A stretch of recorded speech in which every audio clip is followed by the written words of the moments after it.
तो नमस्कार दोस्तों, आप सभी का संपूर्ण ऑनलाइन क्लासेस जीके जीएस में स्वागत है। और आज हम फिर से पार्ट 2 यानी फिजिक्स का क्लास करने वाले हैं, जो कि महत्वपूर्ण 25 इंपॉर्टेंट क्वेश्चन हैं।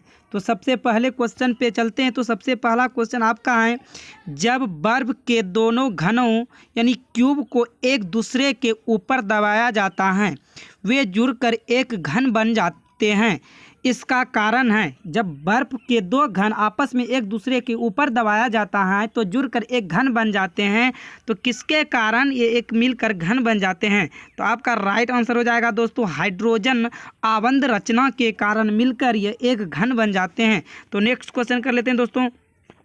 सूर्य के प्रकाश का कौन सा भाग सौर कुकर को गर्म करता है? सूर्य के प्रकाश का कौन सा भाग सौर कुकर को गर्म करता है? तो आपका राइट आंसर हो जाता है अवरक्त। अवरक्त किरणें जो हैं सूर्य के प्रकाश का गर्म भाग कुकर करता है। तो नेक्स्ट क्वेश्चन कर लेते हैं।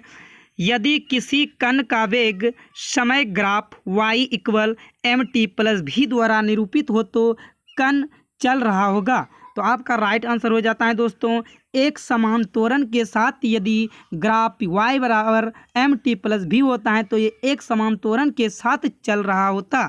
तो नेक्स्ट क्वेश्चन कर लेते हैं दोस्तों। निम्नलिखित में से कौन सी घटना पहले हुई थी? तो निम्नलिखित में से कौन सी घटना पहले हुई थी, इसमें से आपको बताना है दोस्तों, निम्नलिखित में से पहले कौन सी घटना हुई थी। तो आपका राइट आंसर हो जाता है दोस्तों, गुग्लियनोल्मो मार्कोनी ने प्रथम बेतार संकेत भेजा था। तो नेक्स्ट क्वेश्चन कर लेते हैं दोस्तों। ध्वनि को आँखों के रूप में प्रयोग करने वाला प्राणी है। ध्वनि को आँखों के रूप में प्रयोग करने वाला प्राणी है कुत्ता, बिल्ली, सांप, चमगादड़। तो आपका राइट आंसर हो जाता है चमगादड़। ध्वनि को आँखों के रूप में कौन व्यक्त करता है दोस्तों? चमगादड़ करता है। तो नेक्स्ट क्वेश्चन कर लेते हैं। आकाश नीला दिखाई देने का कारण है।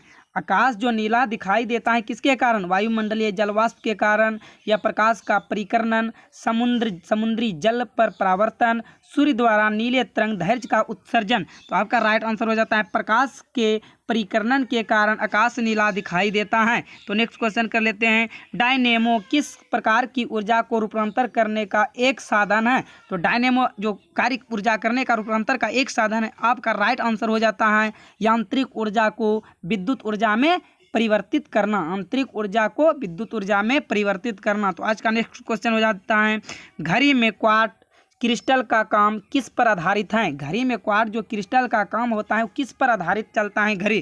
तो आपका राइट आंसर हो जाता है दाब विद्युत प्रवाह पर यानी पाइजो। किसके पर? विद्युत प्रवाह यानी दाब पाइजो पर। नेक्स्ट क्वेश्चन कर लेते हैं।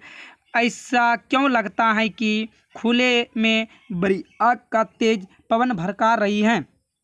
ऐसा क्यों लगता है कि खुले में बड़ी आग को तेज पवन में भड़का रही है? तो आपका राइट आंसर हो जाता है दोस्तों इसका, क्योंकि आसपास की गर्म वायु ऊपर उठती हैं और ठंडी वायु प्रवेश करके आग को भड़काने जैसा प्रभाव डालती हैं। तो नेक्स्ट क्वेश्चन हो जाता है आपका, लैंप की बत्ती में तेल ऊपर चढ़ता है क्योंकि? जब लैंप दोस्तों जलाते हैं तो उसके बत्ती में तेल ऊपर चढ़ता है किसके कारण?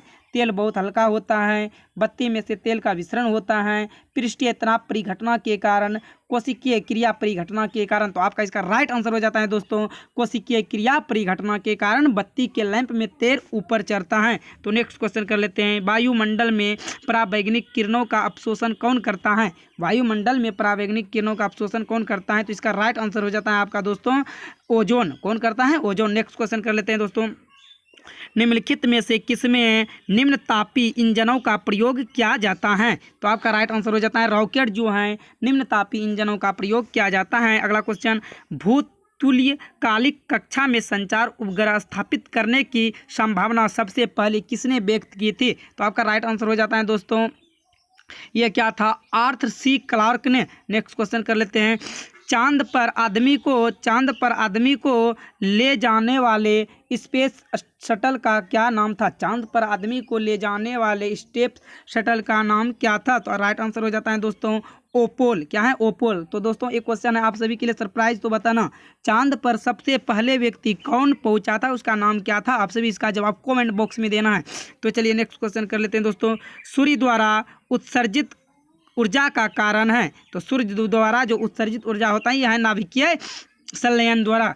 किसके द्वारा होते हैं दोस्तों? नाभिकीय संलयन द्वारा। तो चलिए नेक्स्ट क्वेश्चन कर लेते हैं दोस्तों। बिजली के बल्ब के फिलामेंट के निर्माण के लिए टंगस्टन का प्रयोग किया जाता है, क्योंकि बिजली के बल्ब को फिलामेंट के निर्माण में टंगस्टन का प्रयोग किया जाता है क्योंकि इसका कारण जो है, इसका गलनांक बहुत ऊंचा होता है। इसका गलनांक क्या होता है? बहुत ऊंचा होता है। दृश्य स्पेक्ट्रम का तरंगदैर्घ्य कितना होता है? ये क्वेश्चन बहुत इजी सिंपल है दोस्तों। इसका राइट आंसर हो जाता है 3900 एंगस्ट्रॉन से 7600 एंगस्ट्रॉन होता है। नेक्स्ट क्वेश्चन कर लेते हैं दोस्तों।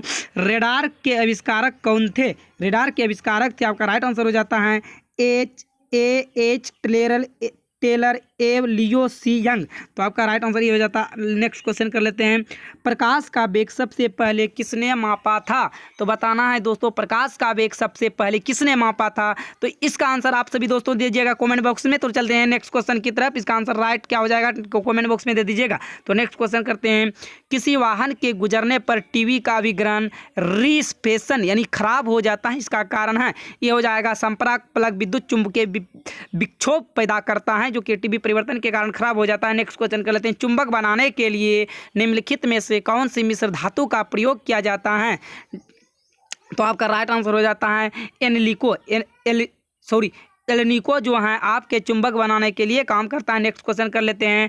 मेसान कहाँ पाए जाते हैं? मेसान जो है कहाँ पाए जाते हैं? तो ये पाए जाते हैं अंतरिक्ष किरणों में। मेसान जो है दोस्तों अंतरिक्ष किरणों में पाए जाते हैं। तो चलिए नेक्स्ट क्वेश्चन कर लेते हैं दोस्तों। असमान वेग और एक समान त्वरण के साथ चल रहे पिंड के लिए, तो इसका राइट आंसर हो जाता है दोस्तों विस्थापन काल ग्राफ और रैखिक होता है।